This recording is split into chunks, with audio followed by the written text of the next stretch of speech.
At this time, we are back. Erin is here. Erin, how long would you say you've worked in talent? I would say about 15 years, 14, Yeah. 15 years. And I Mhm. was excited to connect with you because, one of the places you worked was with Broad and the Broad Residency. And for my time here in LA, and I'm sure for a lot of other folks across the country in education spaces, that was a very prestigious place. And if you were a Broad Fellow or affiliated with Broad, that usually Mhm. meant something good had happened professionally for you. And then also you'd made it through a pretty rigorous process to be selected and a part of it. And you got to see some of that up close. What do you remember about those times? What was exciting about those times? Yeah, well, it's really where I cut my teeth in recruiting. I learned from exceptional teacher and mentor Chaka Booker, who now runs people at the Broad Foundation and has written many books on talent. But he saw in me that really to be a great recruiter, you need a strong talent eye and to be kind of a high producer, right? Hmm. Especially for something like the Broad Residency, we needed to be able to recruit a lot of people. We were seeing about 1,000 applicants a Oh, year. wow.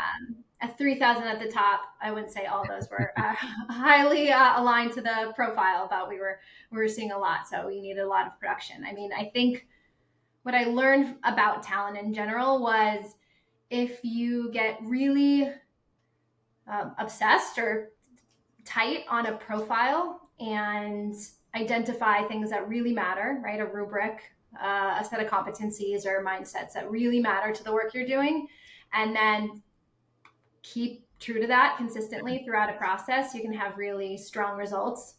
We benefited from being able to recruit people and select people without the exact job in mind. We had a range of jobs that people would be facing, but we didn't have the exact job in mind. And I think that allowed us to get to know professionals outside of what sometimes seems like really narrow job descriptions that you're trying to hire for, and you're looking for people who fit that, like unicorn profile. But we were really able to assess professionals a bit more holistically across that really tight profile. And I think I bring that to my work now, where I'm aligning with clients on a profile and not trying to assess how they might react to every little piece of what the job might be, but we're instead pulling back and thinking about their profile and skill set as a whole.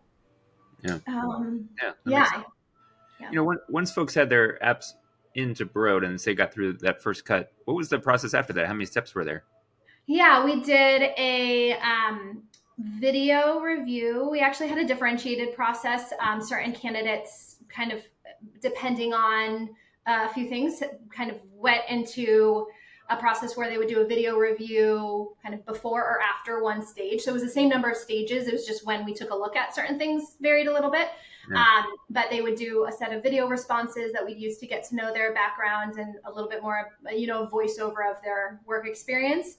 And then they would do a phone interview and an in-person interview day.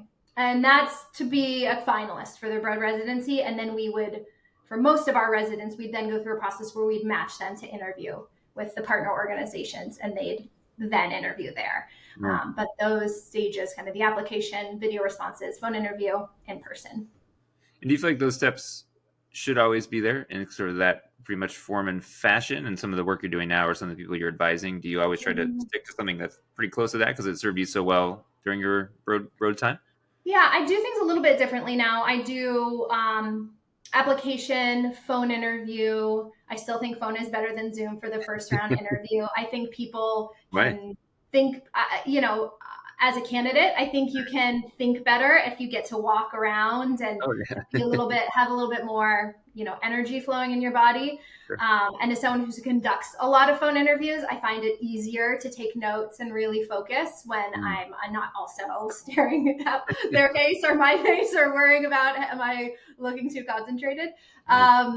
I but I don't do a video review. I don't find video reviews are as useful now in my client work because one, I think they've been a bit overdone in hiring processes, and I don't think people spend maybe the time to sit and listen to them and use that time super valuably. And it takes for a candidate to record 8 minutes of responses. It often takes them more like an hour to do that, maybe 45 minutes. They're getting ready, they're taking some of them, they're taking notes, and it's a pretty arduous process. So I don't recommend that for my clients, but do a phone interview and then 2 rounds with the clients.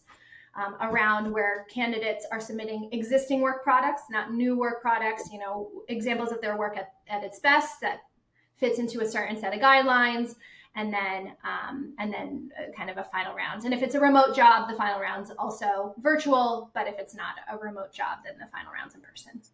Yeah, on the artifacts, we do the same at KIP, where we're asking for not generation, but stuff you've made. But we've, I think, tried to find a good spot. I'm not sure we landed on it, where folks can truly explain what the collaborative effort was, because it's rare that Yeah. you have a completely solo thing that you've made only without anyone ever seeing it and Yeah. to it. How do you think through getting Yeah. somebody to explain their role versus a team's role?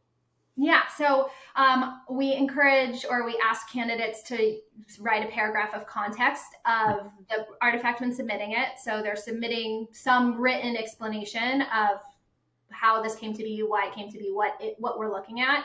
And then in the next interview, 20 minutes, usually of 45 minutes, are spent discussing that artifact. So we don't do artifacts without a parallel part of the discussion in the next interview. Interesting. Got it. What else are you thinking about talent wise these days? What's got you excited, or what's got you worried? What's top of mind for you? Yeah, I mean, I think what's top of mind for me recently has been around leadership and how the leadership sets the stage for the talent values of the organization. That should be very obvious, but I've now seen it across different clients that have their executive director or their C-level leadership have a different set of maybe consistency to some strong talent values, whether that's wanting to identify profiles at the front end or spend a lot of time at the front end to, really think and plan for hiring, kind of how much they want to stick to how many, adding stages as we go and kind of continuing to ask more of candidates, or the value that certain leaders place on internal talent and really wanting to grow internal talent and move folks up and hire internally for certain roles and promotions. And I see how not just that filters down very clearly to all the managers below, but also how it really impacts the results that an executive director who's outwardly sharing their struggles with salary benchmarking and sharing that with their team is going to have a team that's more comfortable with things feeling sometimes inequitable or a little bit inconsistent because they've heard how that leader has struggled with some of the values related to pay within the organization, whether that's paying certain roles higher because the market demands it, or some other things, and or the budget doesn't allow for certain things. And so I've really been thinking about leadership and how that really impacts the hiring that you can do within an organization because of the values and set at the top. That's just been top of mind for me recently. Yeah. Last thing, thinking like during COVID, if you had a friend who was a nurse or a doctor, you would ask them a ton of questions about what's going on or what's going to happen. I feel like with the weirdness of the job market right now, if people find out you work in talent, they ask you, what's going on? What's going to happen? I don't know if that's happening in your life, but it is in mine. How do you respond to a question like that now, given all the kind of eras of job stuff you've seen over the years? Yeah, I mean, I think that, the eat your vegetables approach, you should do the same things you do in any kind of market. You should apply to things that you are a good fit for. You shouldn't be just kind of blindly applying to everything.